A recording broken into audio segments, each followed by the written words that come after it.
Hi there, I'm Dave from the preschool program at Governor Semple School. When I was in elementary school, I didn't like to read much. In fact, the only time I did read was when I had to read something for school. In grade 9, I had to read a book called The Hobbit for my English class. I remember that being the only book that I ever enjoyed reading. In fact, it was so good that when I got to the end of it, I just knew I'd have to go and get The Lord of the Rings. That's a 3-part set that continues on the adventures of the Hobbit. And since then, I've enjoyed reading lots of books and lots of different types of books. So I hope you develop a passion for reading as well.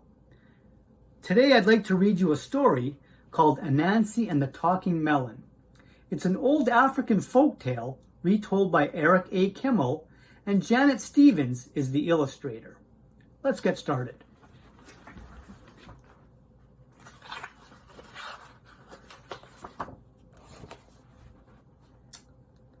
One fine morning, Anansi the spider sat high up in the thorn tree looking down into Elephant's garden. Elephant was hoeing his melon patch. The ripe melons seemed to call out to Anansi. "Look how sweet and juicy we are. Come eat us." Anansi loved to eat melons, but he was much too lazy to grow them himself. So he sat up high in the thorn tree, watching and waiting, while the sun rose high in the sky and the day grew warm. By the time noon came, it was too hot to work. Elephant put down his hoe and went inside his house to take a nap. Here was the moment Anansi had been waiting for. He broke off a thorn and dropped down into the melon patch. He used the thorn to bore a hole in the biggest, ripest melon. Anansi squeezed inside and started eating. He ate and ate until he was as round as a berry. "Oh, I'm full," Anansi said at last. "Elephant will be coming back soon. It is time to go."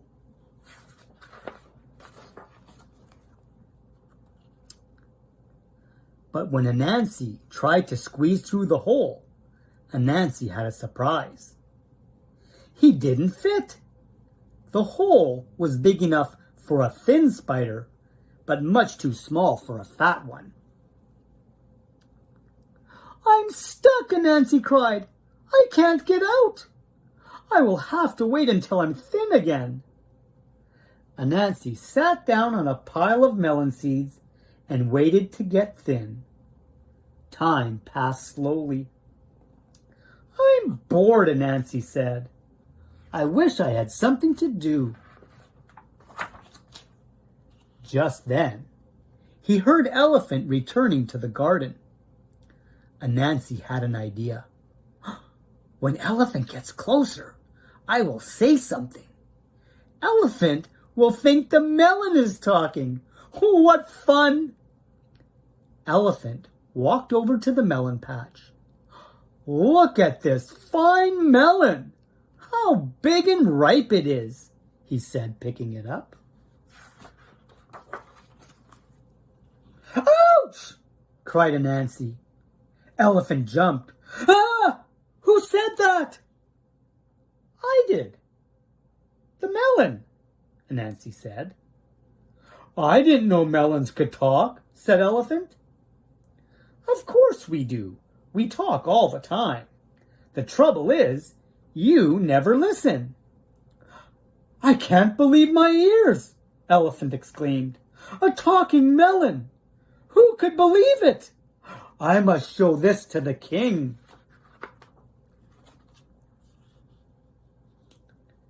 Elephant ran down the road, carrying the melon with Anansi inside.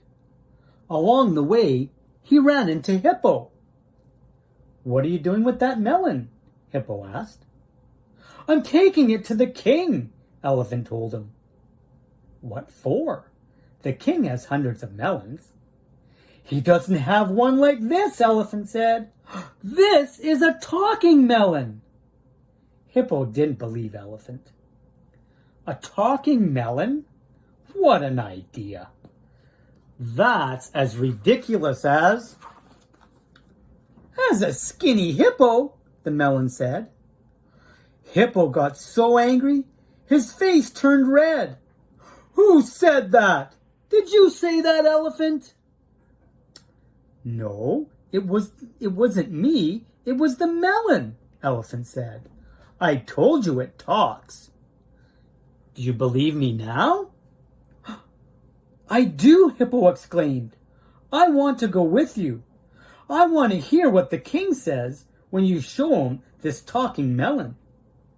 Come along then, said Elephant. So Elephant and Hippo went down the road together, carrying the melon. By and by, they ran into Warthog. Where are you taking that melon? Asked Warthog.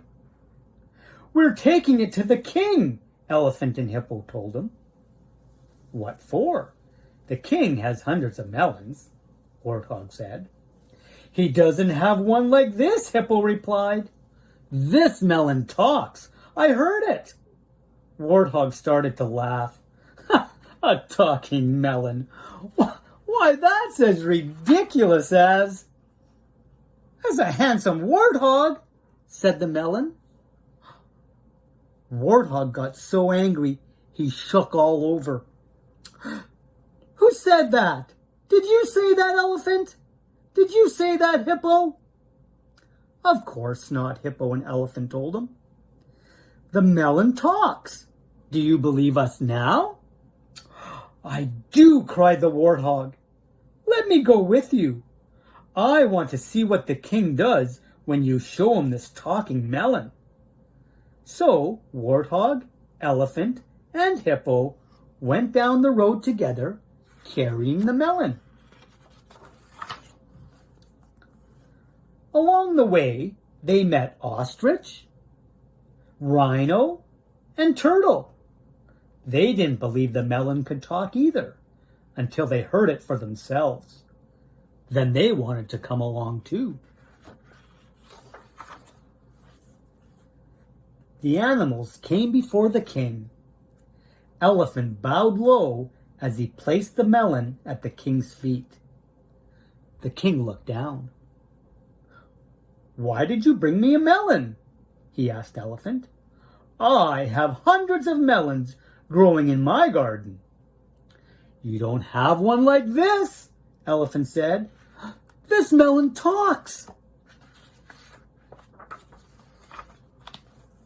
A talking melon? I don't believe it. Say something, melon. The king prodded the melon with his foot. The melon said nothing. Melon, the king said in a slightly louder voice. There is no reason to be shy. Say whatever you like. I only want to hear you talk. The melon still said nothing. The king grew impatient. Melon, if you can talk, I want you to say something. I command you to speak. The melon did not make a sound. The king gave up. Oh, this is a stupid melon, he said. Just then the melon spoke. Stupid, am I? Why do you say that? I am not the one who talks to melons. The animals had never seen the king so angry. How dare this melon insult me, he shouted. The king picked up the melon and hurled it as far as he could.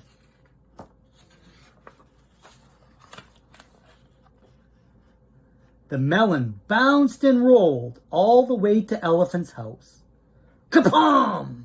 It smacked into the thorn tree and burst into pieces. Anansi picked himself up from among the bits of melon rind. All the excitement had made him thin, and now that he was thin, He was hungry again. Anansi climbed the banana tree. He settled himself in the middle of a big bunch of bananas and started eating. Elephant returned. He went straight to the melon patch. "You melons got me in trouble with the king," Elephant said. "From now on, you can talk all you like. I'm not going to listen to a word you say." "Good for you, Elephant," Anansi called from the bananas. "We bananas should have warned you. Talking melons are nothing but trouble." And that's the end. So I wonder if Elephant's going to get into some more trouble thinking that the bananas talk. That Anansi plays a lot of tricks. Okay, I hope you enjoyed the story. Take care. Bye-bye.